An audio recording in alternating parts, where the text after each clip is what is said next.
तो चलिए आज के इस लेक्चर में हम बात करेंगे सेंटर ऑफ मास के कैलकुलेशन को लेके।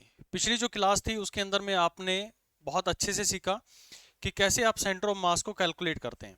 देखिए, सेंटर ऑफ मास को कैलकुलेट करने का सिंपल सा हमारे पास में तरीका होता है कि m1 x1, अगर मेरे को उसका x एक्सिस के अलोंग उसका सेंटर ऑफ मास निकालना है तो m1 x1 प्लस में m2 x2 और जितने भी मेरे पास में मासेज है सबको आप इस तरह से रिप्रेजेंट करते चलो। और साथ ही आप नीचे जितना भी मेरे पास में टोटल मास है उसको रिप्रेजेंट कर देते हैं m1 प्लस में m2 प्लस m3, ये हमारे पास में आ जाती है।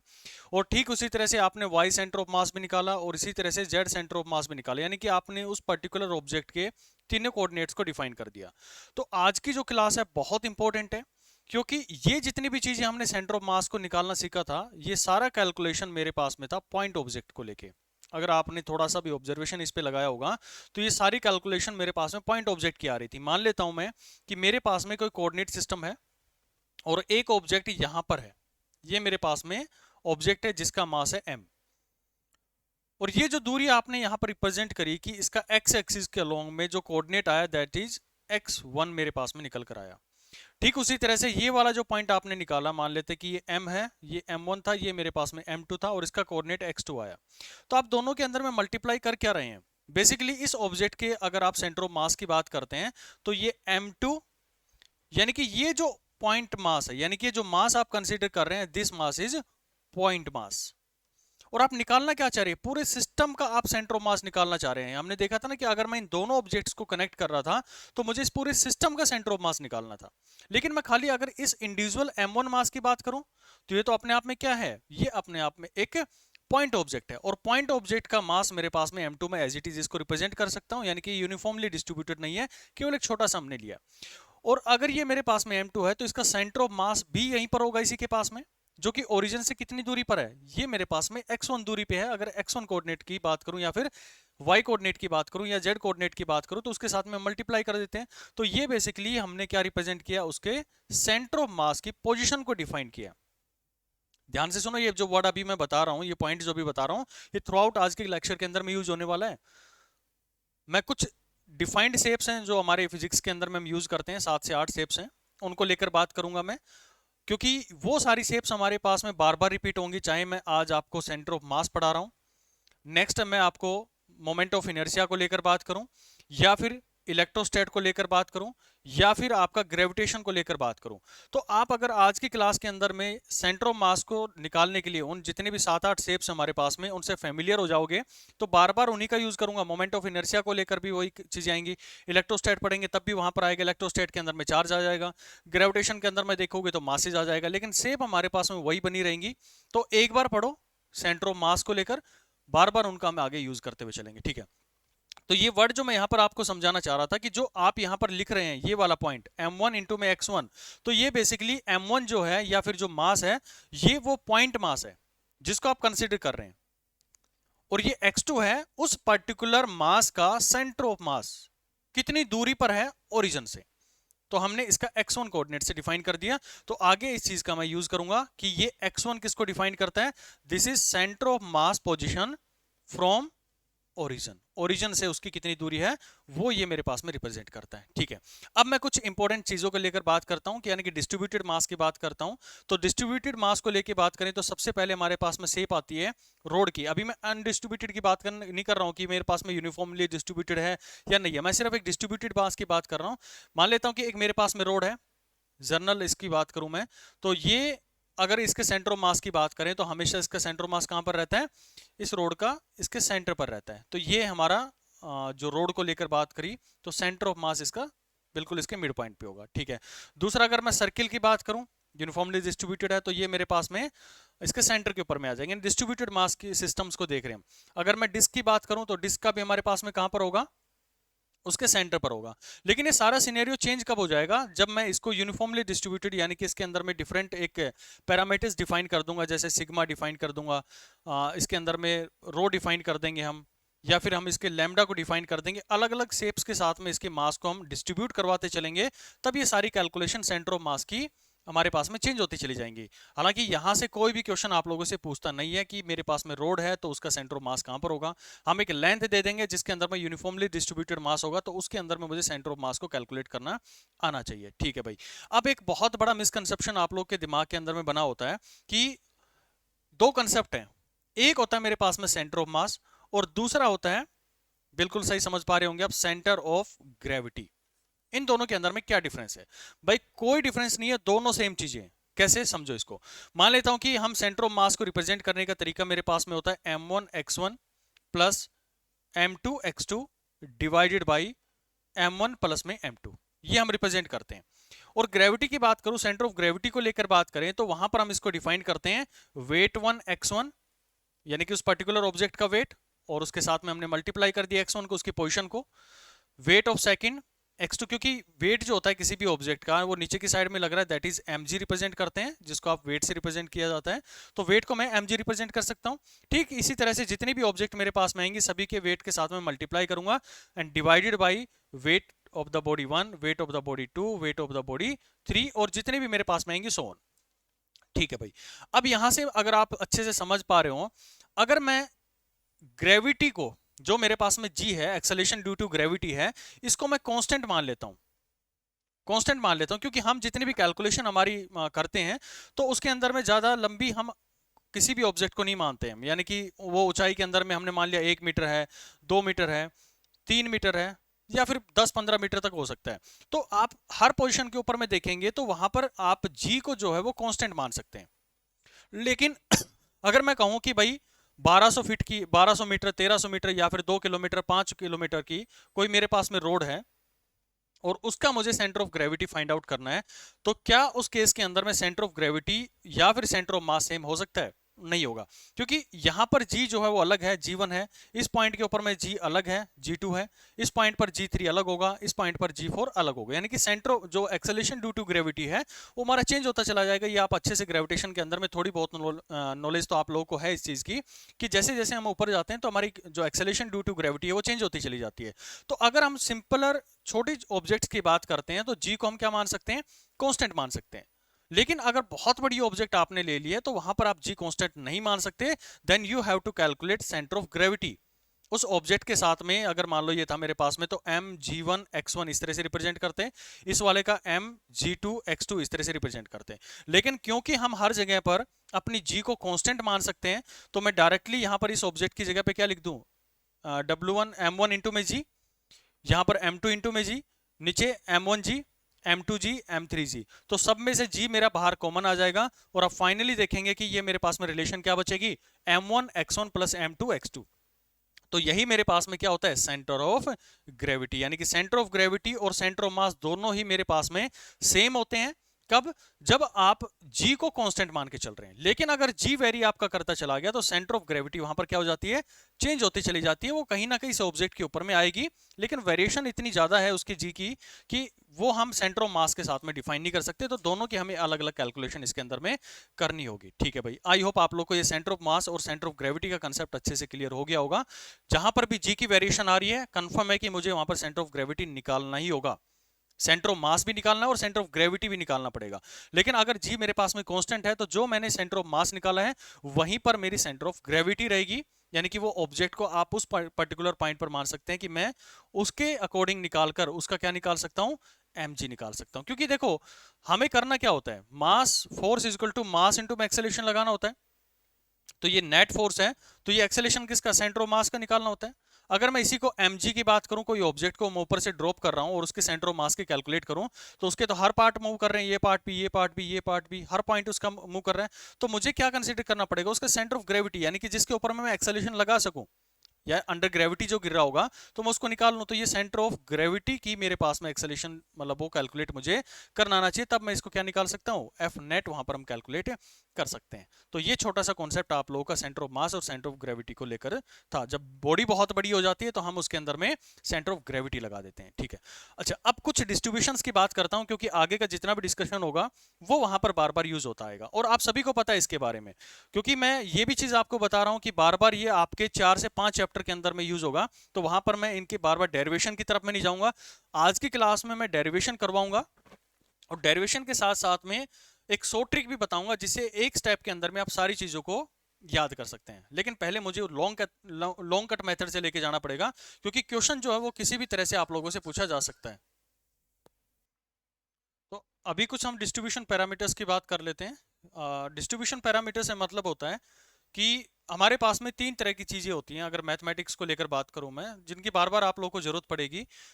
तो तीन पैरामीटर हैं कि एक मेरे पास में लेंथ है, लेंथ को दो बार हम मल्टीप्लाई कर देते हैं तो मेरे पास में एरिया आ जाता है। और अगर हम लेंथ पैरामीटर मतलब अगर उसके डायमेंशन को तीन बार मल्टीप्लाई कर देते हैं तो हमारे पास में वॉल्यूम आ जाता है। ये कॉमन चीज आप सभी को पता है। ये एम्फेसिस मैं इसलिए यहाँ पर डालना चाह रहा हूँ क्योंकि इससे रिलेटेड बहुत सारे न्यूमेरिकल्स पिछले एग्जाम्स के अंदर में आप लोगों के देखे गए हैं। तो इन तीन पैरामीटर्स को आप अच्छे से ध्यान रख लो और इनको कैसे रिप्रेजेंट करते हैं उसको भी अच्छे से डिफाइन कर लो। जब भी मेरे पास में लेंथ से रिलेटेड कोई भी चीज आएगी, यानी कि डिस्ट्रीब्यूशन को लेकर बात करूं, डिस्ट्रीब्यूशन की जरूरत क्यों पड़ती है? देखो मान लेता हूं कि मेरे पास में एक रोड है जिसकी लेंथ मेरे पास 5 मीटर है। अब मुझे इसके मास का नहीं पता है कितना मास है, लेकिन मैं कह देता हूं कि भाई 1 मीटर का जो लेंथ है ये मान लेते हैं कि 2 kg कैरी करता है ये। तो बेसिकली मैं इसके पैरामीटर को बता रहा हूं, यानी कि डिस्ट्रीब्यूशन पैरामीटर को बता रहा हूं कि 1 kg के मतलब 1 मीटर की लेंथ में इसका वेट जो है या मास है वो 2 kg है। तो आप डायरेक्टली बता सकते हैं कि भाई इतना हिस्सा है तो यूनिफॉर्मली है इसके अंदर में डिस्ट्रीब्यूटेड है, तो हर जगह पर इसके पास में मास क्या होगा, हर ब्लॉक के अंदर में 1 2 किलो 2 किलो 2 किलो जितना भी है, 1 1 मीटर के मैंने उसके कन्वर्ट कर लिए। 1 2 3 4 5, ये आगे की जरूरत नहीं है, 2 3 4 5, हाँ। तो टोटल मेरे पास में कितना मास आएगा इसका, तो 5 इंटू में 10 हम कर देंगे तो हमारे पास में 10 kg आएगा। ये कोई नई चीज नहीं बताई है मैंने, आप सभी को पता है, लेकिन फिर भी एक फील आनी चाहिए आप लोगों को।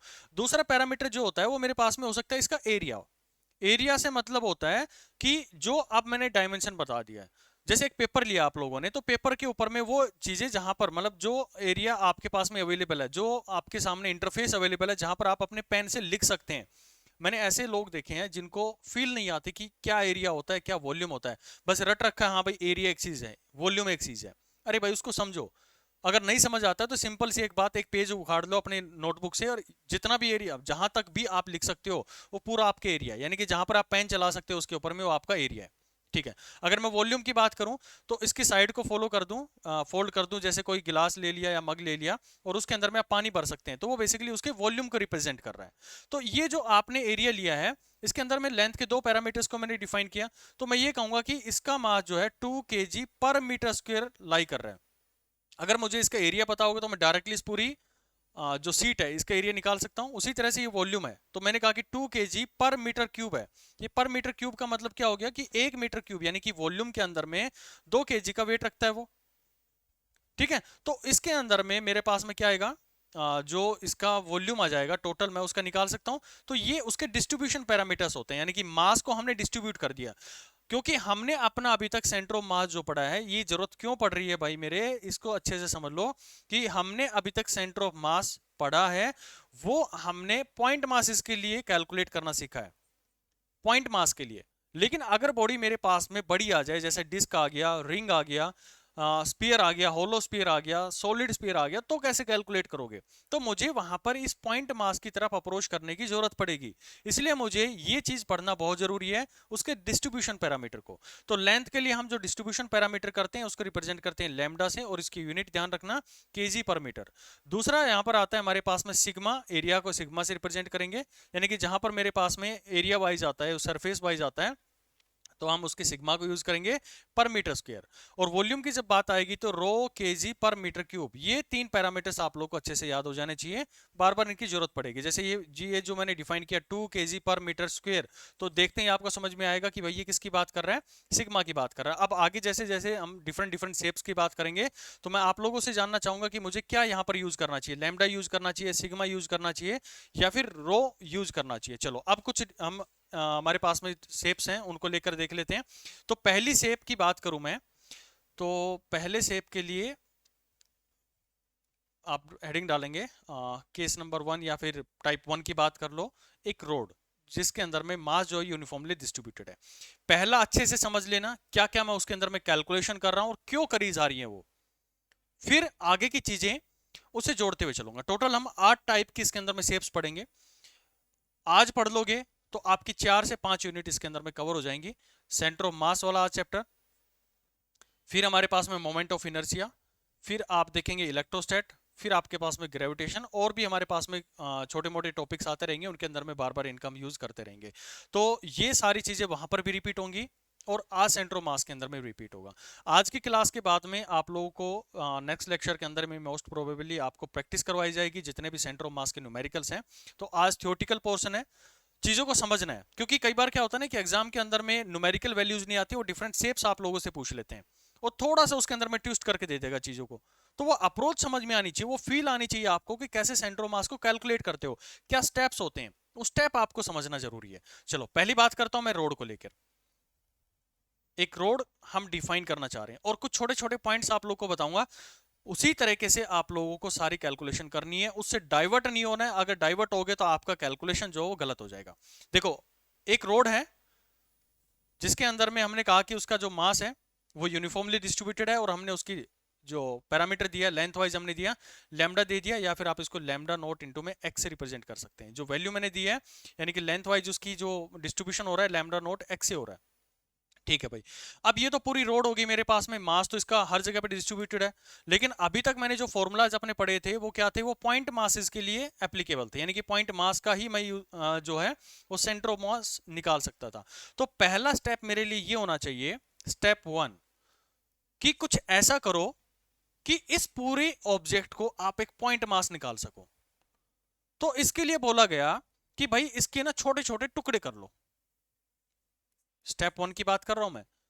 आपकी पहली अप्रोच कि आपको एक पॉइंट मास कैलकुलेट करना है कि वो पॉइंट मास क्या होगा, ताकि मैं अपने जो प्रीवियस फॉर्मूलाज हैं m1 इंटू में x1 प्लस m2 इंटू में x2 ऐसे फॉर्मूलाज में लगा सकूं। तो पहली अप्रोच, जब भी आपको इस तरह की कोई ऑब्जेक्ट दिखे, बड़ी ऑब्जेक्ट दिखे, तो उसमें कुछ ऐसा करो कि आप एक पॉइंट मास बना सको। तो यहां पर पॉइंट मास बनाने के लिए मैं क्या कर सकता हूं, रोड के छोटे छोटे टुकड़े कर सकता हूं। ये तो कर सकता हूं मैं, बहुत छोटे टुकड़े, यानी कि इनकी लेंथ में dx मान सकता हूं। लेंथ वाइज अगर बात करें तो मैंने एक छोटा सा हिस्सा मान लिया। इसको मैं अगले पेज पर थोड़ा सा और बेहतरीन तरीके से लिख देता हूं। ये मेरे पास में एक रोड है, स्टेप 1 की बात कर रहा हूं, इसको मैंने छोटे छोटे टुकड़ों के अंदर में तोड़ लिया। ये छोटा टुकड़ा, ये वाला, ये वाला, ये वाला, ये हर जगह पे मैंने इसको रिप्रेजेंट कर दिया। मैं इसके अंदर में कोई एक छोटा सा टुकड़ा ले रहा हूं, बहुत छोटा टुकड़ा ये, जिसकी लेंथ जो मेरे पास में है वो मैंने dx मान लिया। ठीक है भाई, और ये कहां से, मैं ओरिजिन यहां पर मैंने कंसीडर किया हो भाई, ये ओरिजिन है मेरे पास, ये वाला ओरिजिन है। तो ये 0 पॉइंट है, ये वाला ओरिजिन से ये इतनी दूरी पे है, और ये दूरी जो मैंने बताई है ये x दूरी पर है, क्योंकि x एक्सिस में चल रहा है, मे बी y में भी जा सकता है, मे बी z के अंदर में भी जा सकता है। हम पैरामीटर x से इसको कैलकुलेट कर रहा हूं। अब ये छोटा सा हिस्सा जो मैंने लिया है, इसका कोई ना कोई मास होगा जो कि मेरे पास में dm से मैं रिप्रेजेंट कर सकता हूं। देखो इस पूरे रोड के मैंने छोटे टुकड़े किए हैं और हर टुकड़े का मास dm लिया है। इसका भी dm होगा, इसका भी dm होगा, इसका भी dm, इसका भी dm। तो मेरे लिए कैलकुलेशन थोड़ी इजी हो जाती है जब हम उसको पॉइंट मास मान लेते हैं।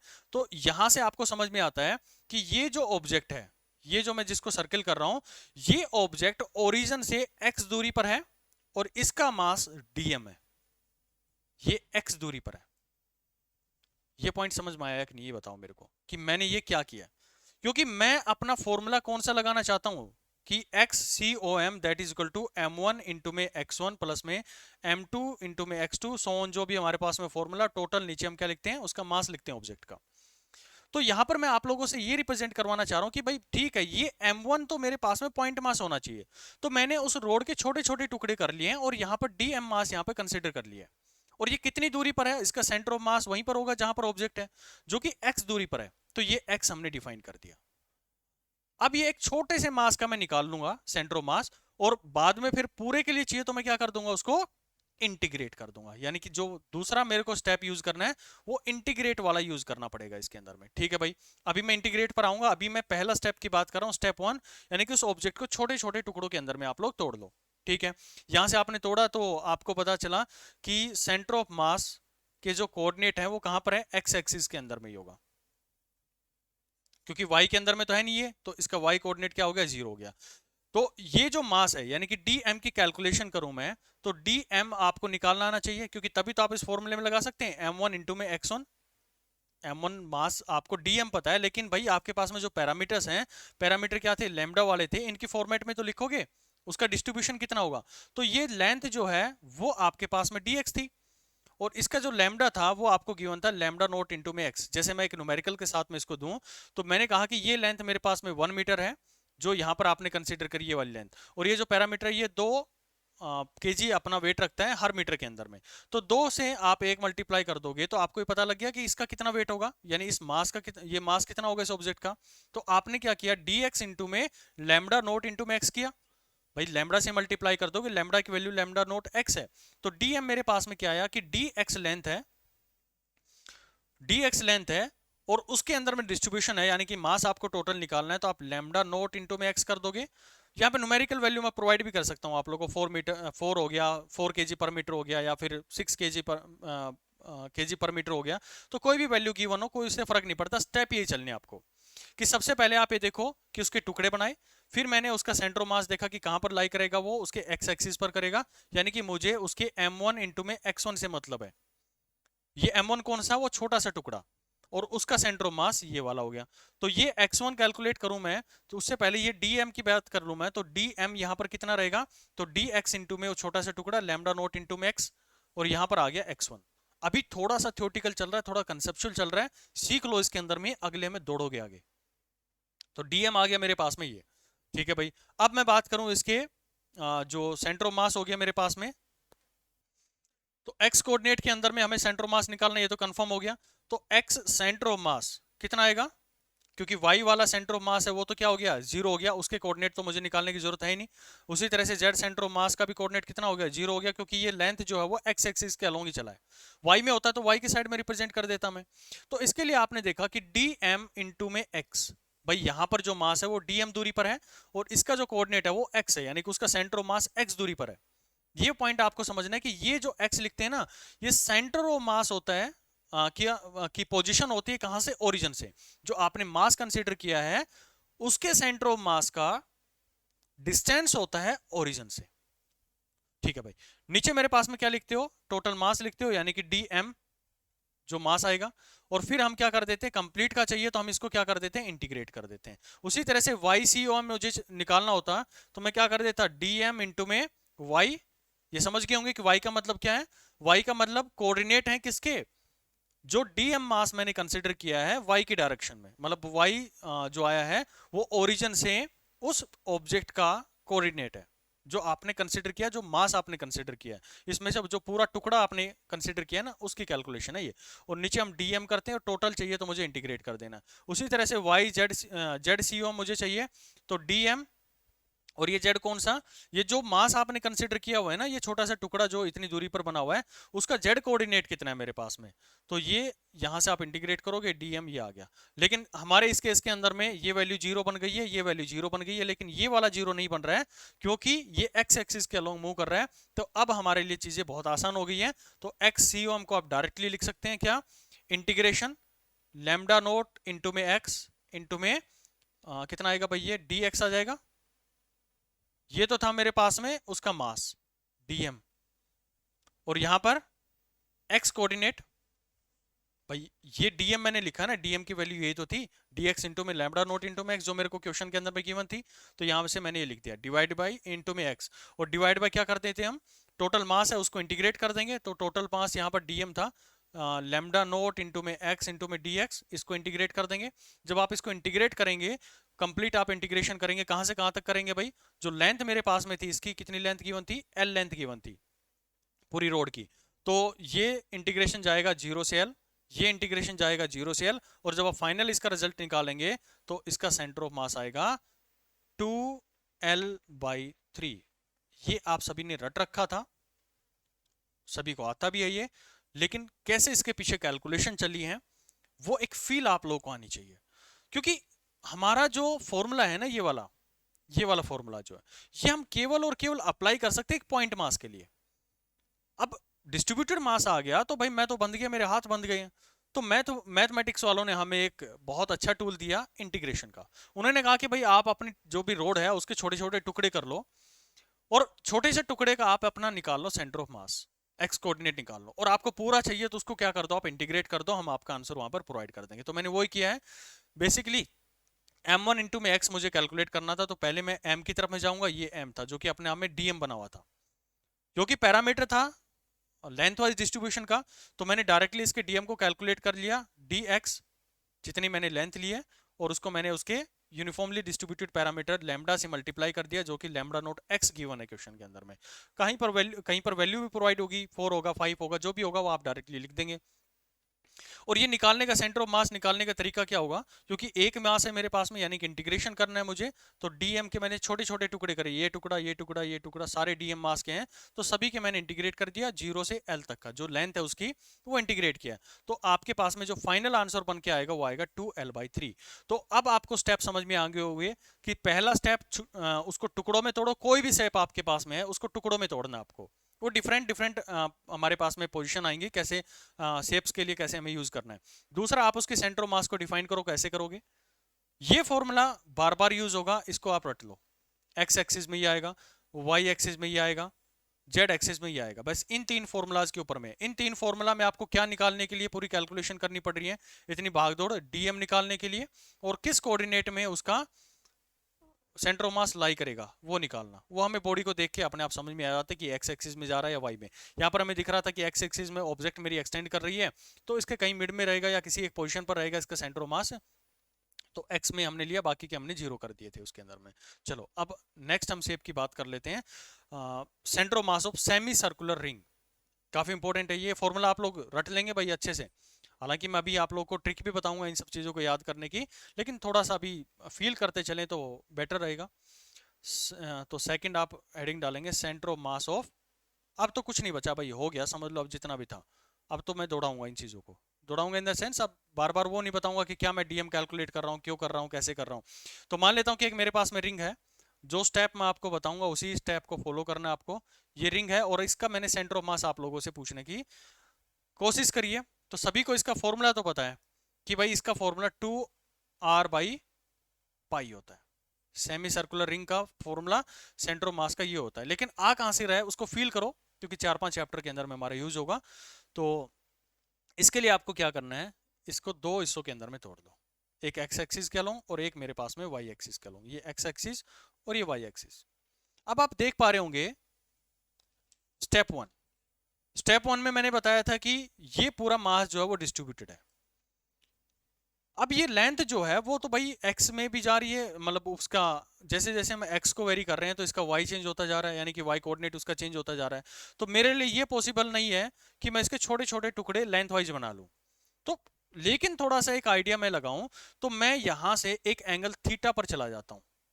जो रिंग मैंने ली है ना, जो आप अपनी अंगूठी वगैरह पहन रहे हैं, तो इस रिंग की बात कर रहा हूं मैं, इस रिंग को कैलकुलेट कर रहा हूं, इसके मिड पॉइंट से कहीं से भी इसको एक बीचों बीच काट दो और उसके सेंटर ऑफ मास की कैलकुलेट करो आप लोग।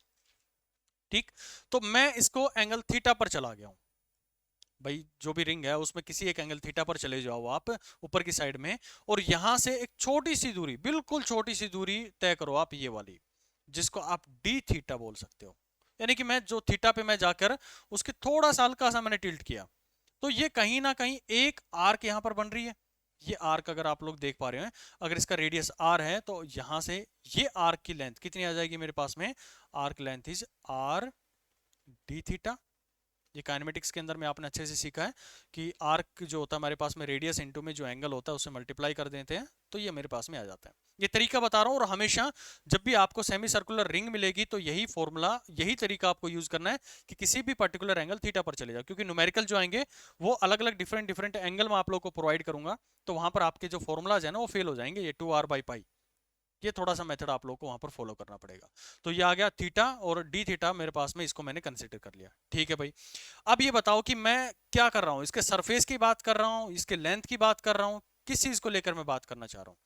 तो जो रिंग बनी हुई है, मैं इसकी सर्कमफ्रेंस की बात कर रहा हूं, क्योंकि लेंथ वाइज ये रिंग है, जो आपका एक पतला सा स्टिप चल रहा है, तो उसकी लेंथ अगर मैं इसको सीधा कर दूं तो एक लेंथ ही तो मिलेगी आप लोग को। तो इसका जो पैरामीटर आप लोग को मिलेगा वो मिलेगा लैम्डा, क्योंकि लेंथ वाइज जो पैरामीटर होता है डिस्ट्रीब्यूशन का, वो हमारे पास में क्या चलता है, लैम्डा चलता है। तो लैम्डा यानी कि उसकी जो वैल्यू मिलेगी वो आपको कुछ ऐसे मिलेगी, 2 kg पर मीटर, 4 kg पर मीटर, मतलब कुछ भी मिल सकता है, उसका डिस्ट्रीब्यूशन मिलेगा बेसिकली। ठीक है भाई, अब मुझे क्या निकालना है, इस पूरी रिंग का सेंटर ऑफ मास निकालना है, सेंटर ऑफ मास। और सेंटर ऑफ मास निकालने का तरीका, क्योंकि मुझे छोटे छोटे टुकड़े करने पड़ेंगे इसके, पिछले में मैंने लेंथ वाइज टुकड़े कर लिए थे, अब मैं डी थीटा वाइज थोड़ा यहाँ पर गया, फिर यहाँ पर डी थीटा और लिया, फिर यहाँ पर गया मैं डी थीटा, फिर यहाँ पर गया डी थीटा, ऐसे छोटे छोटे मैंने टुकड़े बना लिए और फाइनली उनको क्या कर दूंगा, इंटीग्रेट कर दूंगा। तो आपको बेसिक फॉर्मूला पता है कि सेंटर ऑफ मास निकालने का फॉर्मूला जब आप छोटे छोटे टुकड़े कर रहे हैं तो डी एम इंटू में, अगर एक्स डायरेक्शन में कर रहे हैं तो एक्स आ जाएगा, इसको इंटीग्रेट करेंगे, डिवाइडेड बाई जो डीएम था उसको इंटीग्रेट करेंगे, ये आ गया आपका एक्स सी ओ एम। और दूसरा आप अगर बात करें कि वाई सी ओ एम निकालना होता है आप लोगों को, Y C O M that will be equal to D M into में वाई, ये आप समझ गए होंगे कि डीएम में क्या बात कर रहा हूं, तो ये डीएम और इसका इंटीग्रेशन, तो ये डीएम जो यहां पे हमने छोटा सा हिस्सा लिया है ना, ये वाला जिसको मैंने अभी रेड किया है, तो इसका मास होगा डीएम, क्योंकि मेरे जो फॉर्मूलाज है वो वैलिड है पॉइंट मासेस के लिए, तो मेरा मेन मोटिव उस ऑब्जेक्ट को पॉइंट मास बनाना है, चाहे मैं कुछ भी कंसीडर करूं उसके अंदर में एक छोटा सा मैं पॉइंट मास बना लेता हूं, तो ये पॉइंट मास ही, इसी तरह से जेड एक्सिस आओगे तो जेड के अंदर में भी चला जाएगा। अच्छा, अब मैं सेंटर ऑफ मास के कोऑर्डिनेट्स की बात करता हूं कि आखिर मिलेगा कहां पर। स्टेप 1 तो मैंने कर लिया, उसको टुकड़ों के अंदर में तोड़ लिया डी थीटा को लेकर, डी थीटा के छोटे छोटे मैंने टुकड़े बना लिए, स्टेप 1 हो गया। दूसरा मैंने उसको सेंटर ऑफ मास को फॉर्मूला लिखा कि स्टेप 2 कि क्या मुझे उसके अंदर में कैलकुलेट करना है। अब आप यहां पर समझ रहे होंगे कि ये मेरे पास में एक रिंग बनी हुई है और ये इसका जो हिस्सा है, अगर मैं एक्स एक्सिस के अलोंग देखूं तो सेम हिस्सा इस साइड में है और सेम हिस्सा इस साइड में, जितना इस साइड में कवर कर रहा है उतना ही मेरे पास में ये साइड कवर कर रही है, तो दोनों साइड में वो क्या है, सिमेट्रिक है। और सिमेट्रिक चीजों का जो सेंटर ऑफ मास होता है वो हमेशा कहां पर मिलेगा, उसके सेंटर पर मिलेगा। तो सेंटर, अगर मैं एक्स एक्सिस के अलोंग बात कर रहा हूं, मैं एक्स एक्सिस की देख रहा हूं, मैं वाई को नहीं देख रहा हूं मैं, तो जितना इधर है उतना इस साइड में, तो इसका सेंटर ऑफ मास कहां पर लाई करेगा, इसके सेंटर पर, जो ओरिजिन है वहां पर लाई करेगा, कौन से एक्सिस में, एक्स एक्सिस में। तो ये कहां पर लाई किया, इसका कोऑर्डिनेट आ गया 0, यानी ओरिजिन आ गया। लेकिन मुझे वाई एक्सिस के अंदर में तो कैलकुलेशन करनी पड़ेगी, क्योंकि वहां पर जो मास है वो डिस्ट्रीब्यूटेड है, वो कांस्टेंट नहीं है, वहां पर कोई सिमेट्री नहीं बन रही है। तो वाई एक्सिस के लिए लगाने के लिए मुझे किस फॉर्मूले पर जाना पड़ेगा, ये वाला लगाना पड़ेगा, वाई सी ओ एम। चलो भाई यहां पर आ जाते हैं, तो मेरा अब मेन मोटिव है वाई सी ओ एम निकालना, that is D M into में Y divided by D M, और इसका पूरा इंटीग्रेट कर देते हैं। चलो भाई ये इंटीग्रेट कर लेंगे। अब कहानी आई कि भाई इस फॉर्मूला में मुझे ना तो डीएम पता है और ना मुझे वाई की पता है, तो वाई तो चलो मैं उसकी लेंथ वाइज लेके जाऊंगा तो मैं कैलकुलेट करूंगा, तो अभी मैं बात कर लेता हूं इस डीएम को लेके। तो डीएम आप समझो, ये आपने रिंग ली थी और इसका एक छोटा सा हिस्सा आप लोगों ने लिया, ये वाला हिस्सा आप लोगों ने ले रखा है, जिसकी लेंथ आपने कितनी ली है, आर डी थीटा, और इसका जो डिस्ट्रीब्यूशन पैरामीटर है दैट इज लैम्डा। तो यहां पर जो ऑब्जेक्ट का, मतलब इस रिंग का मास कंसंट्रेटेड है इतने छोटे से हिस्से के अंदर में, जो आपकी रिंग है मान लो छोटा सा हिस्सा है, उसका छोटा सा हिस्सा आपने ले लिया उसका, मान लेते कि आगे का उसके टिप की बात कर लेता हूं, ये वाला हिस्सा, तो इसका छोटा सा टुकड़ा आपने काटा, और छोटा सा टुकड़ा काटने के बाद में आपने उसको वजन करने की कोशिश करी, तो कुछ ना कुछ तो मास होगा ना। तो ये जो मास मैंने लिया है वो डीएम मैंने कैलकुलेट किया, छोटा सा हिस्सा उसका मैंने उठाया और डीएम मास मैंने रिप्रेजेंट कर दिया। तो ये जो टोटल था यहां पर मास कितना बनेगा इस लेंथ का, आर डी थीटा का, तो वो डीएम है।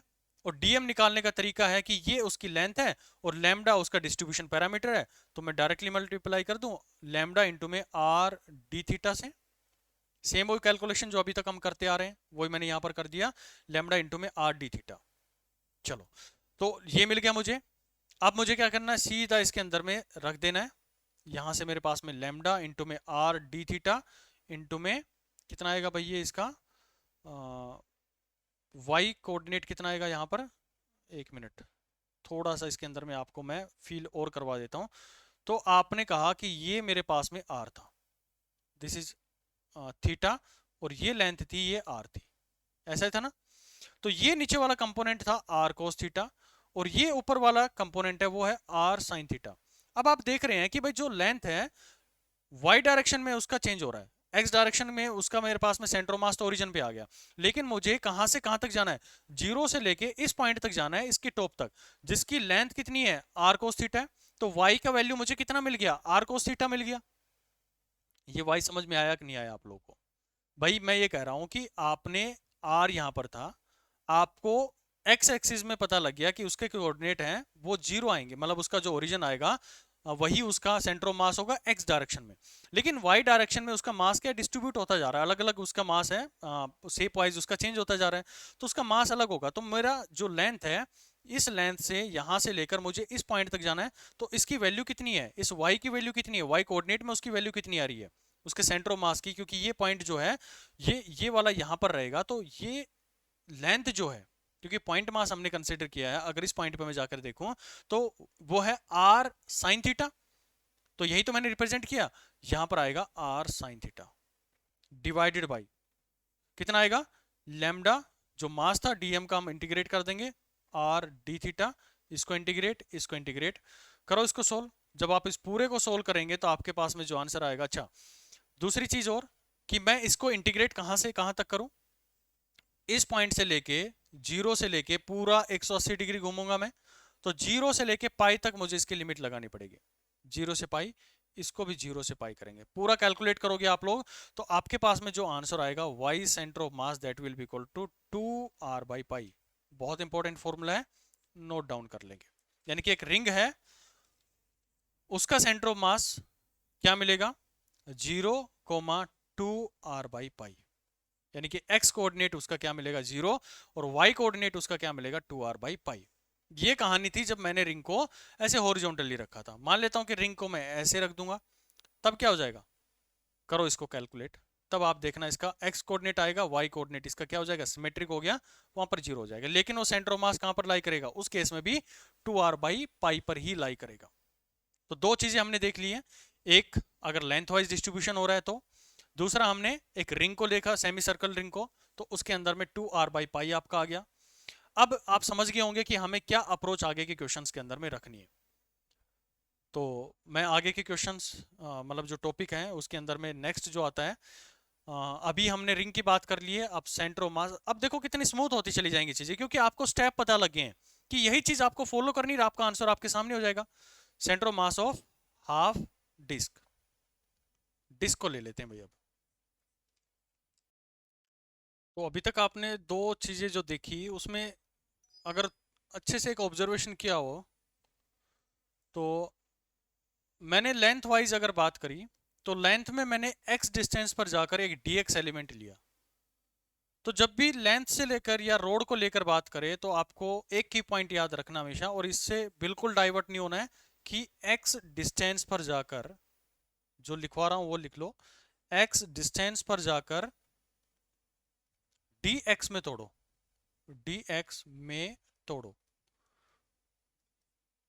हैविंग मास dm, उसका मास dm हो, क्योंकि हमारी जो कैलकुलेशन है वो पॉइंट मास के साथ में चलेंगी, इसलिए हमें वो करना है। ठीक है, तो ये नोट कर लिया होगा आप लोगों ने। और दूसरे केस में जब हमने बात करी एक रिंग को लेकर, तो यहां पर थीटा एंगल पर जाकर, थीटा एंगल पर जाकर डी थीटा के अंदर में तोड़ो, यानी कि डी थीटा आप उसके अंदर में क्या करो, मूव कर जाओ, डी थीटा के छोटे छोटे टुकड़े बना लो, तो रिंग के अंदर में कैलकुलेशन करते हैं। अब जो आता है स्टेप, वो बात करेंगे हम हाफ डिस्क को लेकर। अब डिस्क होती क्या है, अगर आप समझ पा रहे हो कि एक मेरे पास में रिंग है, जो आपने अंगूठी पहन रखी है, वो हमारे पास में रिंग की शेप आ गई है।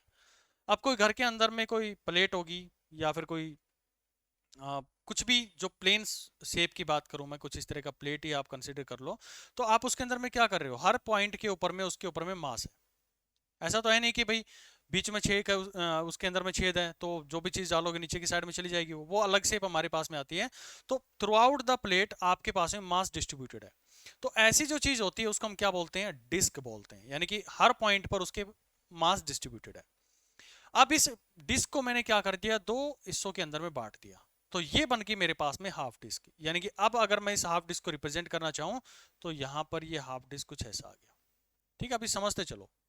और इस डिस्क के ऊपर में आप सभी जानते हैं कि यहां पर क्या होगा, मास जो है वो डिस्ट्रीब्यूट है, हर पॉइंट के ऊपर में मास डिस्ट्रीब्यूटेड है। अब ये उसके सरफेस पे डिस्ट्रीब्यूट था, अगर सरफेस पे डिस्ट्रीब्यूशन है तो यहां पर कौन सा पैरामीटर आएगा, जो हमारे पास डिस्ट्रीब्यूशन पैरामीटर था वो आएगा यहां पर, कौन सा भाई, सिग्मा। तो इसका जो पैरामीटर फैक्टर है वो आया सिग्मा, यानी कि मास जो है वो उसका डिस्ट्रीब्यूटेड है सिग्मा केजी पर मीटर स्क्वायर पर, क्योंकि पूरा एरिया है ना उसका, यहाँ पर पूरा वॉल्यूम एरिया उसका, जहाँ पर हम उसके अंदर में कुछ चीज लिख सकते हैं, उसके ऊपर में कुछ रख सकते हैं, तो ये उसका वॉल्यूम आ गया, मतलब उसका एरिया आ गया। अब मैं बात करना चाहता हूँ कि इसका सेंटर ऑफ मास कैसे कैसे कैलकुलेट करेंगे। अब पिछला जो केस था उसके अंदर में मैं यूज कर सकता था थीटा पर जाकर डी थीटा कंपोनेंट लिया, लेकिन यहां पर पॉसिबल नहीं होता है। अगर वहां पर हम वो केस लेंगे कि मैं थीटा पर जाकर और फिर मैं डी थीटा को कैलकुलेट करूं, तो यहां पर जो कॉर्नर्स है ना कुछ इस तरह के मेरे पास में बन जाते हैं, जिसकी वजह से ये जो एरर है ये बार बार आएगा। ये छोटा सा देखो एक्चुअल विड्थ ये है, लेकिन हम कंसिडर ये कर लेते हैं इसके अंदर में ये वाला बाहर वाला हिस्सा, तो ये एरर बार बार, क्योंकि इंटीग्रेट करेंगे तो बार बार जुड़ता हुआ आएगा, तो इस वजह से कैलकुलेशन हमारी क्या हो जाती है, थोड़ी गलत हो जाती है। और जो आपको कैलकुलेट करना सेंटर ऑफ मास वो आपका सही नहीं आता, जो आप लोगों ने पढ़ रखा है। इसका कितना कितना होता है, 4r/3 पाई होता है एक हाफ डिस्क का। तो ये एरर के कारण, क्योंकि मेरी जो विड्थ बनेगी वो तो ये बनेगी, एक्चुअल में विड्थ तो ये है, लेकिन जब मैं कैलकुलेट करूंगा तो मैं विड्थ ये कैलकुलेट करता हूं, उसके अंदर में छोटा सा स्टेप यहाँ पर कैलकुलेट करते हैं, तो ये मैं कंसिडर करता हूं, तो वो एरर बार बार जुड़ता चला जाता है। It's apart from the thing, हम इसके बारे में डिस्कस नहीं करना चाह रहे। किसी के अगर दिमाग में ये डाउट हो कि भाई हम थीटा पर जाकर उसके कैलकुलेट कर लें, तो उसका रीजन ये है कि हम क्यों नहीं कैलकुलेट करते। अच्छा, तो कोई तो तरीका होना चाहिए। बिल्कुल तरीका है कि मैं आर डिस्टेंस पर जाकर इसके ऊपर में एक रिंग कंसीडर कर लेता हूं। एक रिंग मैंने कंसीडर कर लिया है, ये वाली रिंग, ये रिंग मैंने इसका कंसीडर कर लिया, और इसका जो रिंग है इसकी जो विड्थ मैंने ली है वो ली है डी आर। जो विड्थ हमने ली है इस रिंग की वो डी आर मैंने ली है, और एक कितनी दूरी पर है, ये आर दूरी पर। यही आप लोगों को करना है जब भी डिस्क का केस आए, तो आपको आर डिस्टेंस पर जाकर किसमें, वाई डायरेक्शन में, ये y डायरेक्शन में जा रहा हूं ना मैं, क्योंकि x एक्सिस में तो समझ में आ रहा है कि x का सेंटर ऑफ मास कितना हो जाएगा, 0 हो जाएगा, क्योंकि सिमेट्री है, दोनों साइड में मेरे पास में इक्वल मास डिस्ट्रीब्यूटेड है, तो इसका तो मास ओरिजिन पर रिप्रेजेंट करेगा कौन सा कोऑर्डिनेट, x कोऑर्डिनेट। तो मेरा मेन मोटिव तो y कोऑर्डिनेट निकालना रहेगा। तो r पर जाकर या फिर y पर जाकर, y डायरेक्शन में r पर जाकर उसकी एक रिंग बनाओ, कितनी विड्थ की, डी आर विड्थ की। ठीक है भाई, हमने बना ली उसकी। तो वाई सी ओ एम मुझे निकालना पड़ेगा। तो वाई सी ओ एम निकालने का तरीका मुझे पता है कि डी एम इंटू में क्या कैलकुलेट करेंगे, अब इसका y कैलकुलेट करेंगे डिवाइड बाय डी एम, और इसका इंटीग्रेशन, ये भी मेरे पास में इंटीग्रेशन हम यूज करेंगे। ठीक है भाई, अब बात कर लेते हैं इसके मास को लेकर, क्योंकि मास जो है मेरा मेन मोटिव तो उसके मास को लेकर है ना, कि ये जो मास है, अब यहां पर देखो आप लोग कि ये एक तो रिंग ये बन गई, हो सकता है कि मैं एक रिंग यहां पर बना लूं, छोटी सी एक रिंग और बन गई, फिर ये तीसरी रिंग बन गई है। तो मुझे क्या करना है, जो रिंग्स का आएगा उनको इंटीग्रेट करते हुए चलना है। जो सेंटर ऑफ मास मेरे पास में इस रिंग का आएगा उसको मैं इंटीग्रेट करता चला जाऊंगा, तो मेरे पास में टोटल आ जाएगा उसका मास, और जो एक्चुअल में उस पूरी ऑब्जेक्ट का सेंटर ऑफ मास रहेगा वो कैलकुलेट हो जाएगा। तो मेरे को वही करना है, ये डी एम मुझे कैलकुलेट करना है, और दूसरा मुझे ये वाई कैलकुलेट करना है। चलो भाई देखते हैं इसके अंदर में। तो सिग्मा स्टेप 1 हमने उसको टुकड़ों में तोड़ लिया, कैसा टुकड़ा, उसका रिंग बना लिया, कितने डिस्टेंस पर जाकर, आर डिस्टेंस पर जाकर। तो देखो इसके अंदर में, अब ध्यान से देखना इसको, डी एम की बात कर रहा हूं, तो डी एम के अंदर में पहले तो ये बताओ इसका सिग्मा कितना होगा। जो सिग्मा आप लोगों ने दिया है, सिग्मा की कैलकुलेशन कर लेते हैं। सिग्मा का मतलब है कि टोटल मास इस पूरी ऑब्जेक्ट का m है, गिवन है ये कि टोटल ऑब्जेक्ट का मास मेरे पास में m है, 50 kg 60 kg जो भी है वो, मतलब है, मतलब जो भी आपने प्लेट वगैरह ली है उसका मास मुझे पता है, वो मैं कैपिटल M से रिप्रेजेंट कर लेता हूं। अब वो मास जो है वो पूरे उसके सरफेस के ऊपर में डिस्ट्रीब्यूटेड है, तो मैं 1 मीटर स्क्वायर यानी कि एक यूनिट एरिया के अंदर में कितना मास होगा वो कैलकुलेट कर सकता हूं।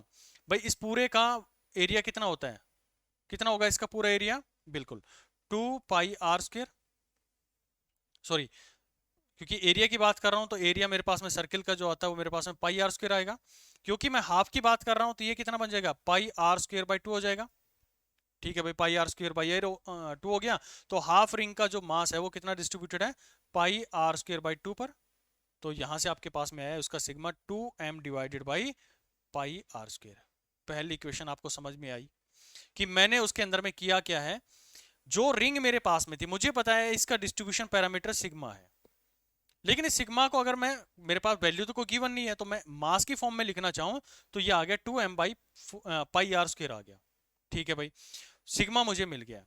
मुझे निकालना है डीएम, और डीएम का फॉर्मूला क्या है कि सिग्मा डिस्ट्रीब्यूशन, मतलब ये जो रिंग आपने ली है इसका कितना डिस्ट्रीब्यूशन है, मतलब इसके ऊपर में कितना मास है, ये वाला डिस्ट्रीब्यूशन, और ये कितने एरिया के ऊपर में है उसका, ये उसके एरिया की बात करूंगा मैं। तो सिग्मा इंटू में ए कर दूंगा मैं, एरिया किसका, जो यहां पर मैंने इसका एरिया शेड कर रखा है ना, ये वाइल जो हमारे पास में ब्लू कलर है, इससे मैं जो कर रहा हूँ स्काई ब्लू कलर से, इस एरिया की बात कर रहा हूँ, ये वाला कितना है, तो इसका एरिया आपको कैलकुलेट करना है। और सिग्मा उस पर्टिकुलर रिंग का, डिस्क का क्या है, डिस्ट्रीब्यूशन पैरामीटर है। समझो इस पॉइंट को दोबारा से, मैं कर क्या रहा हूं, एम की फॉर्म के अंदर में मैंने सिग्मा को रिप्रेजेंट किया। मुझे इस रिंग के डिस्ट्रीब्यूशन से मतलब है, क्योंकि मैं ये निकाल लूंगा तो बाद में तो मुझे इंटीग्रेट करना है। तरीका मुझे बताया गया कि हाफ डिस्क के लिए आपको आर पर जाकर एक रिंग बनानी है। ठीक है, अब ये एरिया कैलकुलेट करो। तो सिग्मा की वैल्यू मैंने रखी 2m/πr²।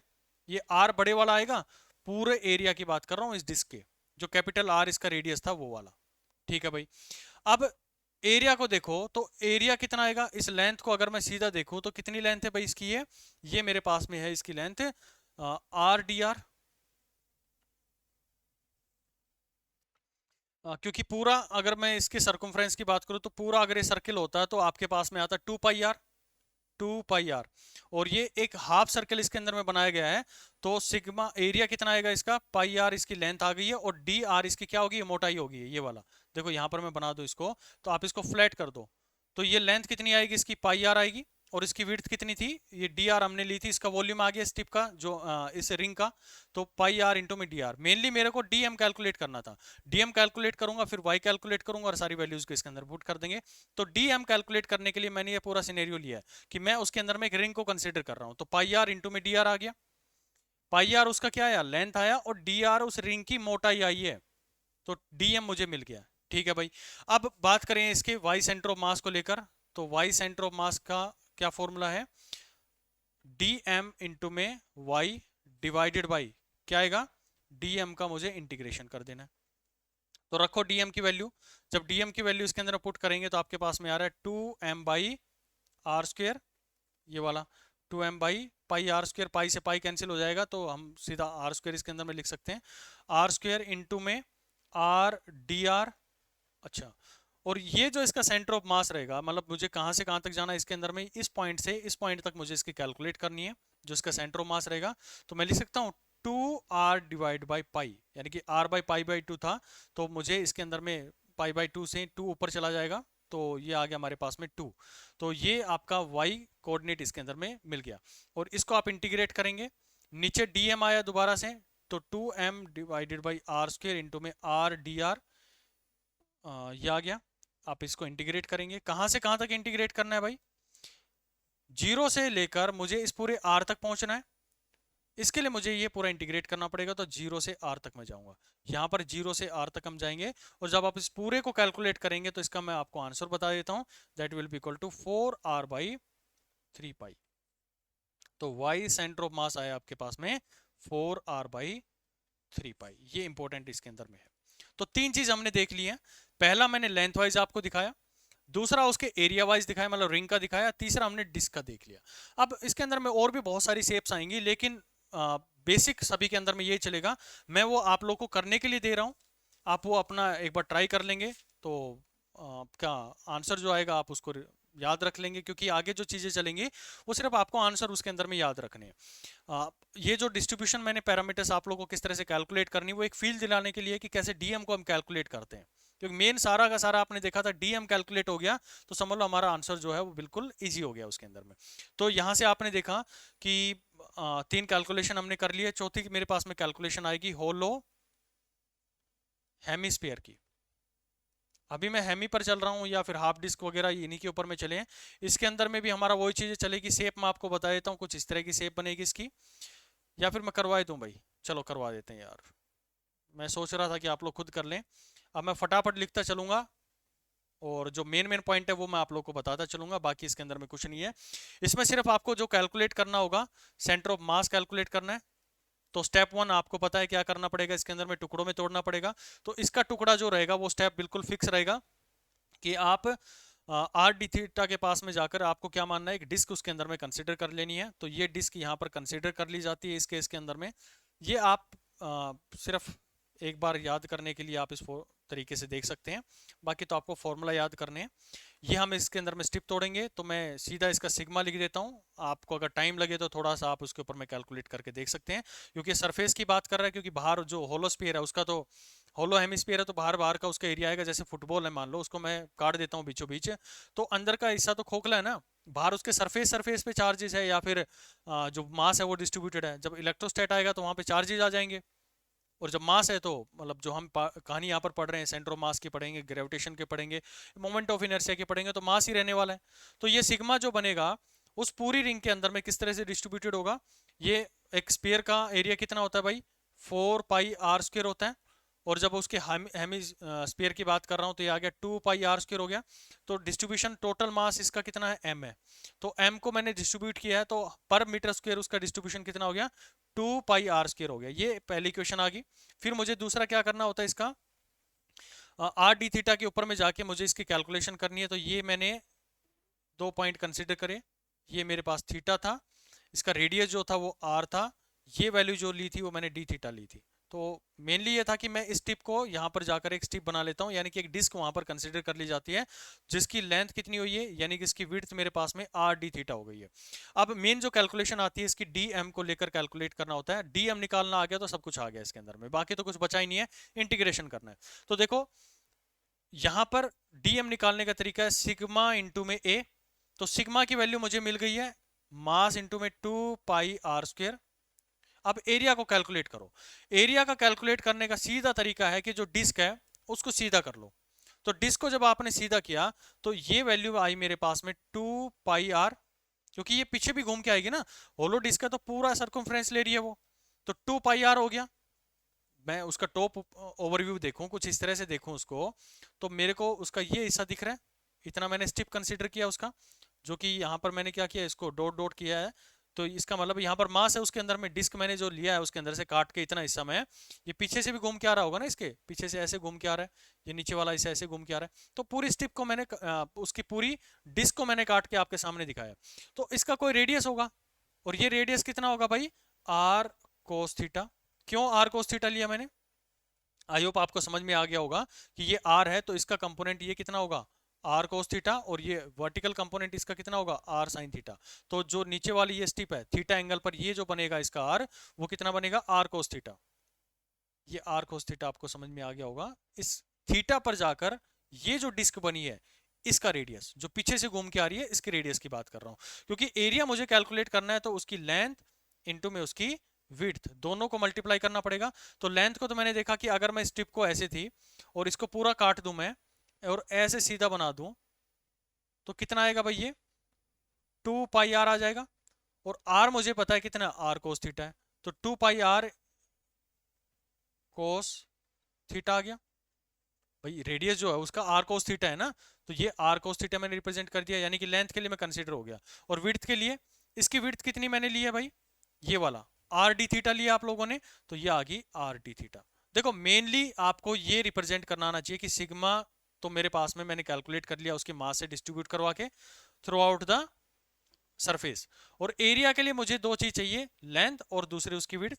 तो लेंथ में मैंने उसकी डिस्क काटी है, क्यों काटी है, यहां पर आपको मैंने रीजन भी समझाया कि जब अगर मैं नहीं काटूंगा, डिस्क नहीं काटूंगा और वाई डिस्टेंस पर जाकर लूंगा तो उसके अंदर में कुछ एरर बन जाता है। तो यही पैरामीटर्स आप लोगों को आगे भी फॉलो करने हैं कि जब भी आप हेमिस्फीयर की बात करें तो आर डिस्टेंस पर जाकर आर डी थीटा की क्या कंसीडर करनी है, डिस्क कंसीडर करनी है। ये मैं सारा एक छोटे से पॉइंट्स के अंदर में भी मैं लिखवा दूंगा आप लोगों को, तो इजी रहेगा आप लोगों के लिए समझना। तो आर डी थीटा आ गया, ठीक है भाई। तो इसको मैं यहां पर लिख देता हूं, मास डिवाइडेड बाय 2πr², ये समझ में आया, sigma 2πr cos theta. Are नहीं लिख सकता भाई मैं डायरेक्टली उसको, क्योंकि उसका कंपोनेंट है भाई, जैसे ये था इस दूरी पर जाकर था, तो ये जो यहां से बन रहा है ना, ये आर है, ये आर है, ये थीटा है, तो इसका ये कंपोनेंट अगर मैं इसको पैरेलली नीचे बुलाऊं तो ये आर कोस थीटा, तो ये भी आर कोस थीटा आएगा। तो ये वैल्यू जो बनी है ना, ये वाला जो है, ये अपने आप में आर कोस थीटा है। इसी को मैंने लिखा, इसका आर कोस थीटा आ गया ये वाला 2 पाई आर। 2 पाई उसके सर्कमफ्रेंस को लेकर देखते हैं और आर उसका रेडियस होता है, तो रेडियस मुझे आर कोस थीटा मिला उस टिप का। इनटू में उसकी मोटाई यानी कि विड्थ निकालनी है, तो विड्थ आ गई मेरे पास में आर डी थीटा। अब मुझे बेसिकली क्या निकालना है, वाई सेंटर ऑफ मास निकालना है। एक्स एक्सिस में तो वो उसका क्या रहेगा, जीरो रहेगा। X centre of mass coordinate कितना आएगा, जीरो। इसके लिए मुझे डी एम इंटू में वाई डिवाइडेड बाई कितना करना है, डी एम को इंटीग्रेट कर दूंगा। अब बात करें y को लेकर, तो y में कितना जाना है मुझे, ये x में मैंने इतना आ गया, तो y कोऑर्डिनेट क्या होगा उसका, ये r था आपका, तो y कोऑर्डिनेट उसका कितना हो गया, r साइन थीटा हो गया। थीटा के साथ में हम कैलकुलेशन करते हैं सारी। तो अब आप डायरेक्टली इसके फॉर्मूला के अंदर में इसको रख सकते हैं। कितना रहेगा भाई ये, वाई सेंटर ऑफ मास आप कंसीडर करेंगे तो आपके पास में आएगा इंटीग्रेट 0 टू पाई बाई 2 हम करेंगे क्योंकि सिमेट्रिक फॉर्म में है। तो जो भी वैल्यूज मेरे पास में आई है उनको आप रखेंगे, ऊपर वाली वैल्यू जो आएंगी, और ठीक उसी तरह से डीएम वाले को आप इंटीग्रेट करेंगे तो आपका जो आंसर निकल के आएगा वो मैं डायरेक्टली बता देता हूँ, Y centre of mass equal to R by 2। मेन इसके अंदर में ये ध्यान रखना था कि हम इसको इंटीग्रेट 0 से पाई बाई 2 करेंगे, 0 से पाई बाई 2 करेंगे। सिमेट्रिक है, दोनों फॉर्मेशन के अंदर में हम इसको कैलकुलेट कर सकते हैं। ये हमारे पास में टेक्निक्स होती हैं, उसको 2 से मल्टीप्लाई करके मैथमेटिक्स की थ्योरम्स होती हैं, तो उसके थ्रू आप इसको कैलकुलेट कर सकते हैं। बेसिकली इसके अंदर में कुछ नहीं था, सिर्फ सेंटर ऑफ मास को कैलकुलेट करने का तरीका आना चाहिए कि r बाई 2 पर वो लाई करेगा, यानी कि जो भी हमारे पास में ये रेडियस था होलोस्फीयर का, तो यहाँ कहीं उसका सेंटर ऑफ मास लाई करेगा r बाई 2 के ऊपर में। ठीक है भाई, तो होलोस्फीयर आप लोग का आ गया। तो अब होलो आ गया, तो सॉलिड का निकाल लोगे, सॉलिड हेमिस्फीयर। अब इसमें क्या कंसीडर करेंगे, रिंग के अंदर में क्या किया था आप लोगों ने, मतलब जो डिस्क थी उसके अंदर में क्या किया था, डिस्क में आप r डिस्टेंस पर जाकर एक रिंग ले रहे थे। अब इसमें क्या करोगे आप, जो सॉलिड आ गया चीज, तो सॉलिड के अंदर में क्या करते हैं हम, होलो हेमिस्फीयर वहां पर कंसीडर कर लेते हैं। जो उसका प्रीवियस चीज है वही हम उसके अंदर में कंसीडर कर लेते हैं। मान लो कि ये मेरे पास में सॉलिड हेमिस्फीयर है, हेमिस्फीयर है ये। तो इसमें आप r डिस्टेंस पे जाकर एक छोटा सा हेमिस्फीयर बना लेते हैं, कुछ इस तरह का। ये मेरे पास में हेमिस्फीयर बन जाएगा। ठीक है, फिर सारी कैलकुलेशन क्या करेंगे, इसके ऊपर में r डिस्टेंस पर जाकर हमने देखा इसकी विड्थ जो थी वो हमने dr लिए, और वही सेम फॉर्मूला इसके अंदर में dm वगैरह सारे कैलकुलेट करेंगे आप लोग। इसका रेडियस y कोऑर्डिनेट कंपोनेंट उसका कंसीडर करेंगे, और जब ये सारे फॉर्मूलाज के अंदर में आप रखेंगे तो आपके पास में इसका जो आंसर आएगा वो डायरेक्टली आप नोट कर सकते हैं। इसका सेंटर ऑफ मास रहेगा Y centre of mass that will be equal to 3r/8। Main चीज इसके अंदर में ध्यान रखनी है कि हेमिस्फीयर पे जाके आपको क्या करना है, एक सॉलिड हेमिस्फीयर के लिए r डिस्टेंस पे जाके एक होलोस हेमिस्फीयर कंसीडर कर लेना है। और होमोस का हमारे पास में पता है कि उसका सेंटर ऑफ मास कहां पर होता है, r/2 पर होता है। तो जो y कंपोनेंट आएगा ना आप लोग के पास में, जो आप dm इंटू में y लिखते हैं डिवाइडेड बाई dm लिखते हैं, तो y कंपोनेंट उस केस में क्या हो जाएगा, ये r/2 हो जाएगा। इसलिए यहां पर ये होलोस हेमिस्फीयर कंसीडर किया गया। ठीक है, और भी बहुत सारे तरीके इसके अंदर में हो सकते हैं, आप उसको कैलकुलेट कर सकते हैं। ठीक है भाई, अब बात करूं मैं कुछ दो और हमारे पास में इंपॉर्टेंट चीजें आती हैं। पहला तो आता है हमारे पास में कोन को लेके, कि कोई कोन है आपके पास में, सिंपल सा है, मैं डायरेक्टली फॉर्मूला लिखूंगा, ज्यादा इसके अंदर में डेप्थ में जाने की हमें जरूरत नहीं है। जिसका h लेंथ है और r उसका रेडियस है, तो इसका सेंटर ऑफ मास कहां पर होगा, तो इसका सेंटर ऑफ मास होता है YCOM that will be equal to, क्योंकि सारे आप देख रहे हैं कि बेस में अगर x एक्सिस में देखें तो सिमेट्री बना रहे हैं, तो सिमेट्री y x कोऑर्डिनेट तो हमेशा क्या रह रहा है, उसका 0 रह रहा है। y कोऑर्डिनेट में इसकी जो आएगी वैल्यू वो आएगी h/4 आएगी। एक छोटा सा और आप लोगों से पूछ लिया जाता है ट्रायंगल को लेकर, ट्रायंगल जो इक्विलेटरल ट्रायंगल आ गई मेरे पास में, तो इसका ये हाइट अगर मैं मान लेता हूँ h है, तो इसका जो YCOM आएगा वो हमारे पास में आएगा h/3। ये कौन था पिछला, और ये मेरे पास में ट्रायंगल है, यानी कि इसके अंदर में जो बेस है वो मेरे पास में सर्कुलर नहीं है। यहाँ पर बेस जो था वो सर्कुलर था, उस केस में ये h/4 आती है, और खाली ट्रायंगल किया जाए तो ये h/3 आएगी। बस इतनी शेप है, जो हमें ध्यान रखनी है।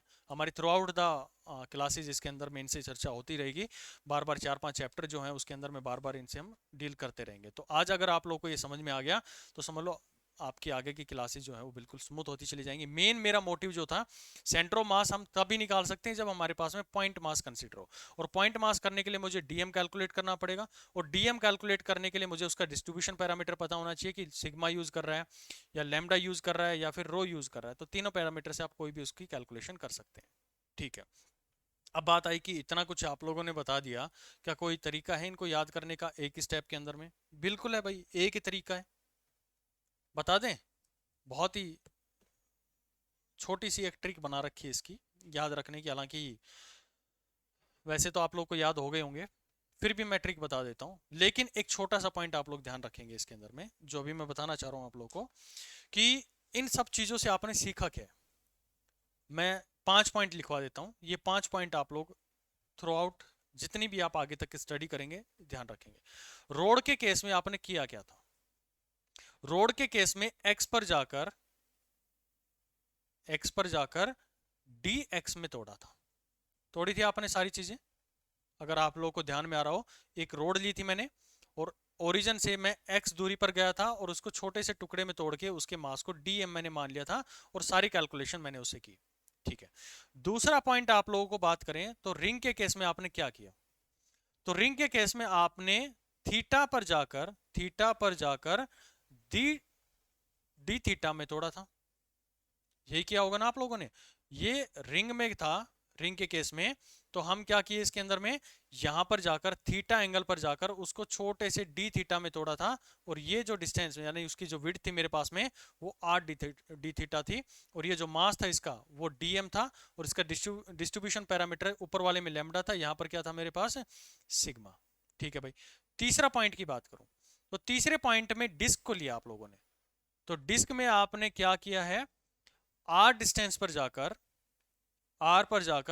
डी आर की रिंग ली थी आप लोगों ने, डी आर की रिंग ली थी। जैसे ये डिस्क थी आपके पास, ये वाली डिस्क, इसमें एक रिंग आपने कंसीडर कर ली थी, ये वाली, कितनी दूरी पे, आर दूरी पे, और इसकी विड्थ कितनी थी, डी आर थी। और फिर आपने इसके मास को कैलकुलेट किया, पैरामीटर क्या था इसका डिस्ट्रीब्यूशन का, सिग्मा था। इसका मास आपने कैलकुलेट किया डीएम, और इसका जो भी सेंटर ऑफ मास था वो आपने पिछले जो रिंग था, सेंटर ऑफ मास रिंग का जो आता है उसको हमने वाई की जगह पे पुट किया। वो थे ना हमारे पास में डीएम इंटू में वाई जो थे, उनको आप डीएम से ऐसे पुट करते थे। तो ये जो डीएम आया था यानी कि रिंग का जो सेंटर ऑफ मास आया था उसका कोऑर्डिनेट हमें कैसे पता लगेगा, क्योंकि हमें रिंग का कोऑर्डिनेट पता है भाई कि रिंग का कोऑर्डिनेट ये होता है। तो मैंने डायरेक्टली वाई की वैल्यू को वहां पर पुट कर दिया था। रिंग का कितना होता है भाई, अभी आप लोगों ने पढ़ा था ना। तो रिंग का हमारे पास में जो पैरामीटर आता है, हाफ डिस्क का आप लोगों ने देखा 4r/3 होता है, और रिंग का हमारे पास में होता है 2r/π होता है। तो मैंने डायरेक्टली वो वैल्यूज उसके अंदर पुट करी थी और हमने कैलकुलेट कर लिया था। ठीक है, तीसरा आपने जो देखा, तीसरे केस में होलो हेमिस्फीयर देखा, होलो हेमिस्फीयर देखा। अब होलो हेमिस्फीयर में आपने क्या देखा कि थीटा पर जाकर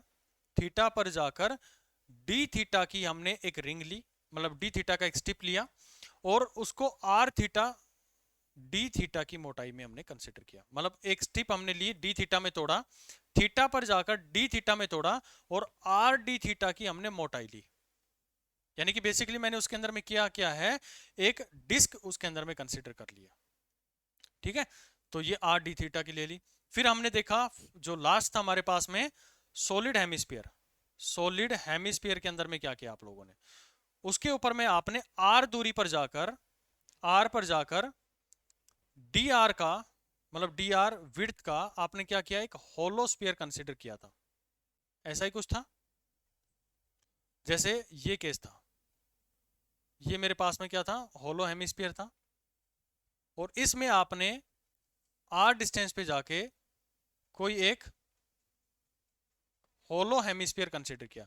होलो क्यों किया गया, क्योंकि आपको उसका सेंटर ऑफ मास पता है, ताकि मैं इसके अंदर में डी एम इंटू में Y divided by D M जो लगाता हूं, तो ये वाई क्या आएगा भाई, ये जो m है यहां से जो निकलेगा वो तो ये जो छोटी सी आपने होलो लिया है उसका मास रहेगा, और y जो रहेगा उसका सेंटर ऑफ मास रहेगा। तो इसका सेंटर ऑफ मास अभी आप लोगों ने कैलकुलेट किया, कितना होता है भाई होलो हेमिस्फीयर का? होलो हेमिस्फीयर का होता है r/2। तो डायरेक्टली मैं r की जगह पे r/2 पुट कर दूंगा और मेरी कैलकुलेशन आ जाएंगी। तो ये हमारे पास में 5 स्टेप होते हैं, आपको इनसे बिल्कुल डाइवर्ट नहीं होना है। अगर इसमें आपने कुछ अपना दिमाग लगा दिया तो आपका आंसर गलत आएगा। इसी तरह से जो मैंने अज्यूम करवाया वही करना है कि रोड के अंदर में x पर जाकर dx में तोड़ो, रिंग के केस के अंदर में थीटा पर जाकर डी थीटा में तोड़ो, r d थीटा मोटाई का। डिस्क में r पर जाकर dr की एक रिंग बनाओ। क्यों रिंग बनाते हैं? क्योंकि मुझे रिंग का सेंटर ऑफ मास पता है, ताकि मैं इस y को इजीली उसके अंदर में पुट डाउन कर सकूं। m मैं उसके डिस्ट्रीब्यूशन पैरामीटर से कैलकुलेट कर लूंगा, क्योंकि मेरे लिए दो ही चीजें कैलकुलेट करना है, dm और y को कैलकुलेट करना है। होलो हेमिस्फीयर के अंदर में थीटा पर हम गए, थीटा एंगल पर मैं गया, ये हम थीटा पर चले गए, और आर डी थीटा की मैंने वहां पर क्या कर ली थी, एक डिस्क कंसीडर कर ली थी। कुछ इस तरह की डिस्क हमने ली थी, उसके अंदर में पीछे से घूम के आ रही थी, आर कोस थीटा, उसके कुछ रेडियस वगैरह हमने लिए थे, और फिर हमने उसकी कैलकुलेट कर ली थी। उसमें भी मैंने क्या किया था, डी एम इंटू में वाई लिया था। और ये डिस्क जो ली गई है इसलिए लिया गया था क्योंकि हमें डिस्क का सेंटर ऑफ मास पता है, तो मैं इस y की जगह पे उसका सेंटर ऑफ मास रख दूंगा और फिर हम इसके अंदर में कैलकुलेशन कर लेंगे। ठीक उसी तरह से सॉलिड स्फीयर के अंदर में भी वही सारी चीजें। होलो हेमिस्फीयर माना, क्यों माना? क्योंकि हमें उसका सेंटर ऑफ मास पता है जो कि r/2 पर होता है। तो चीजें एक दूसरे से इंटरलिंक्ड है, इसलिए ये 5 स्टेप आप लोग को अच्छे से ध्यान रखने हैं थ्रू आउट द चैप्टर्स। इनका मैं बार बार यूज करता रहूंगा। अब आता हूं मैं उस 100 ट्रिक के ऊपर में जो कि आपको ध्यान रखनी है, जिससे आप एक स्टेप में अभी तक जो पढ़ा है उसको याद कर सकते हैं। कुछ ट्रिक बता दें आप लोगों को, 1 स्टेप। पहली चीज लिखो CTH RSD। ठीक है भाई, क्या है इनका मतलब? इसका मतलब है सिनेमा, मतलब याद करने का तरीका, सिनेमा टाइम। ऋतिक रोशन, ऋतिक रोशन, जो भी है स्पेलिंग भाई लिख लेना। सनी देओल या फिर श्रीदेवी, जो भी आप लोग को याद रहे, सनी देओल। ये मैंने कुछ नाम दिए हैं इसके अंदर में, आप थोड़ा बहुत समझ भी पा रहे होंगे। सी से क्या रिप्रेजेंट हो रहा है, टी से क्या रिप्रेजेंट हो रहा है, एच से क्या हो रहा है, आर से क्या हो रहा है, एस से क्या हो रहा है, सब आ रहा है आप लोगों को समझ में। ठीक है, अब क्या करना है आपको, गिनती लिखनी है आर से।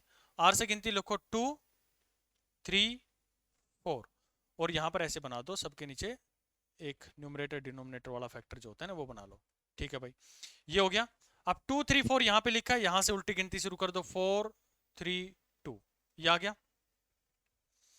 दो चीजें याद रख लेना, यहां पर आएगा पाई, ये आएगा मेरे पास में 8, ये आएगा 3 पाई। भाई ये तीन चीज आप लोग ध्यान रख लेंगे, पाई 8 3 पाई।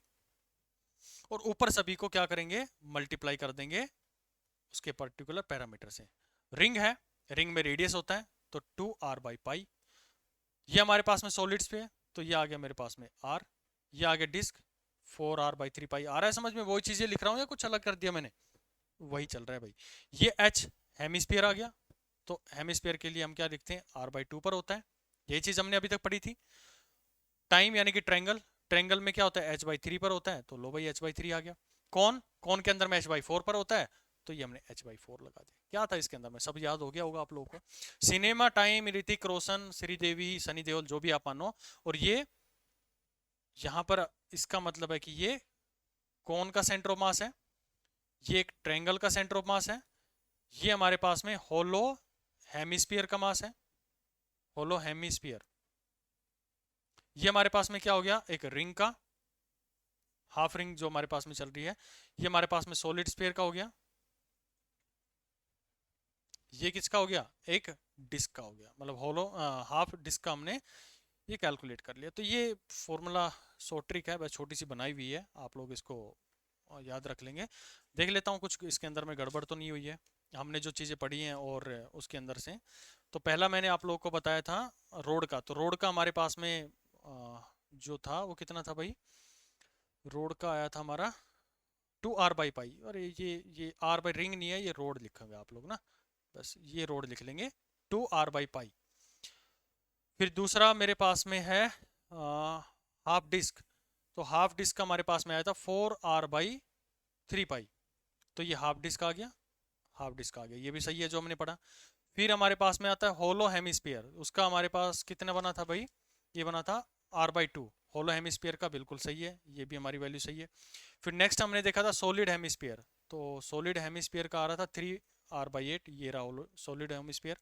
फिर जो हमने कैलकुलेट किया है कौन का, तो कौन का आया था h/4, बिल्कुल ये भी सही है हमारा। और ट्रेंगल का जो था हमने लिखा h/3, यानी कि जो उसका कौन जो हमने कंसिडर किया है ना, ये जो हाइट होती है उसकी कंसिडरेशन में h/3 h/4 उसके रिस्पेक्ट में हम ये कैलकुलेट करते हैं। तो आई होप ये फॉर्मूला आप लोग को याद हो गया। इस टेबल को याद रख लेंगे, बार बार इसको रिवाइज करेंगे, एक दो बार लिखेंगे तो आपको याद हो जाएगी कि इसका सेंटर ऑफ मास कहाँ पर लाई करता है। और मुझे through out moment of inertia हो या इन सब चीज़ों के अंदर में इन्हीं 6-7 फॉर्मूलाज की, कितने लिखे, 3-3-6, इन्हीं की बार बार जरूरत पड़ेगी। तो आज की क्लास ज़्यादा डिफिकल्ट नहीं थी, लेकिन कंसेप्चुअल थी। कंसेप्चुअल इन द सेंस कि हमने रिपीट तो वही करा है बार बार में, लेकिन उनको कैसे कंसिडर करना है, कैसे मुझे डीएम को कैलकुलेट करना है, उस अप्रोच को सीखना था। ये आपको कैलकुलेट करने के लिए एग्जाम में नहीं आएगी, क्योंकि आपका तो ऑब्जेक्टिव एग्जाम है ना। लेकिन अगर एग्जामिनर ने उस शेप को थोड़ा सा चेंज कर दिया, कोई पर्टिकुलर थीटा दे दिया उसने, या कुछ पर्टिकुलर चीजें और पूछ ली उसके अंदर में, तो आपको एटलीस्ट ये पता होना चाहिए कि किस तरह से मुझे उस पाथ के थ्रू जाना है। ये फॉर्मूला जो जनरेट हुए हैं, हमेशा मैं कहता हूं कि अगर आप ये सोचते हैं कि हर चीज को आप शॉर्टकट से कर लेंगे, वो गलत है। मैं हमेशा आप लोग को लॉन्ग कट मेथड से लेके जाता हूं और बाद में उसकी शॉर्ट ट्रिक जो बन सकती है वो शो करता हूं। तो ये जो लास्ट में आपने फॉर्मूला देखा, सिनेमा टाइम, ऋतिक रोशन, सनी देओल या श्रीदेवी, तो ये ट्रिक कब बनी, जब आपने पीछे की चीजों को अच्छे से पढ़ लिया और आपको एक फील आ गई है कि भाई मेरे को सेंटर ऑफ मास के अंदर में चाहे कैसा क्वेश्चन दे दे, मुझे अपनी अप्रोच दो चीजों पे रखनी है कि मैं जो मास कंसीडर कर रहा हूं, जो पॉइंट मास में कंसीडर कर रहा हूं, उसकी शेप कैसी है। तो उसका डीएम मैंने कैलकुलेट किया और उसकी शेप के अकॉर्डिंग मुझे उसका सेंटर ऑफ मास पता होना चाहिए। सेंटर ऑफ मास जैसे रिंग थी, तो उसका हमें पता था कि 2r/π पर होता है, तो जो डीएम इंटू में वाई हम लिखते थे, जो हमारा मेन मोटिव है, डीएम इंटू में वाई लिख रहे हैं डिवाइड बाय डीएम लिख रहे हैं, इसको इंटीग्रेट करते हैं, तो मेन मोटिव शेप कैसी थी, उसका सेंटर ऑफ मास मुझे इस टेबल से ढूंढना पड़ता है। अगर मैंने शेप उसकी सॉलिड स्फीयर लिया है, मतलब डिस्क ली है, तो 4r/3π मैं इस जगह पे पुट कर दूंगा। डीएम तो मैं उसके पैरामीट्रिक चीज़ों से कैलकुलेट कर लूंगा, मास को उसके वॉल्यूम से या फिर एरिया से डिवाइड करके वो डीएम हम निकाल लेते हैं, सिग्मा इंटू में ए या सिग्मा इंटू में वी से कैलकुलेट करके निकाल लेते हैं। तो इन दोनों की चीज़ों की ज़रूरत पड़ती है, इसलिए मुझे सारा ये इतना खेल आज खेलना पड़ा है। तो आज की क्लास यहीं पर हम ख़त्म करते हैं। नेक्स्ट लेक्चर में हम इसके न्यूमेरिकल्स को सोल्व करेंगे और फिर हम आगे की चीज़ों को और कंटिन्यूटी के साथ में मेंटेन रखेंगे। बाकी जो भी साथी आप लोग का जुड़ना चाहते हैं, मोस्ट वेलकम है, कोर्स हमारा कंटिन्यू है। Thank you.